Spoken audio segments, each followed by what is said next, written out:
தங்கம் சேரணும், எங்கள் வீட்டில் சுப காரியம் நடக்கணும் அப்படின்னா அந்த தங்கத்துக்கு அதிபதியானவர் யார்? குரு பகவான் தானே.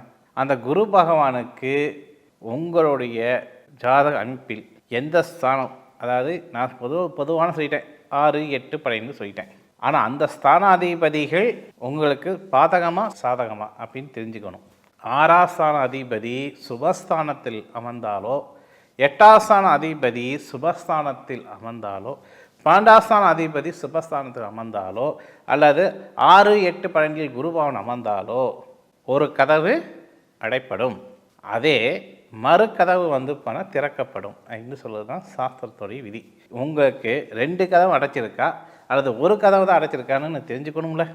அதுக்கு தான் நான் சொல்லக்கூடிய விஷயம் என்னங்கன்னா, ஜாதகத்தை நாங்கள் பார்க்கறதோட நீங்கள் பார்க்கக்கூடிய ஒரு தன்மையை நாங்கள் உருவாக்கி தர்றது தான் இந்த ஜோதிட கலை.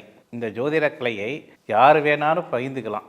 சார், நீங்கள் சொல்கிறது ஒரு பக்கம் வாஸ்தவமாக இருக்கட்டும், எனக்கு ஈர்ப்பாகவே தங்கத்துக்கும் எனக்கு வெகு தூரம் இல்லை, தங்கம் மேலே எனக்கு ஆசை தான், ஆனால் பணம் இருக்குது, ஆனால் தங்கம் வாங்குறதுக்கு மனசு இல்லை.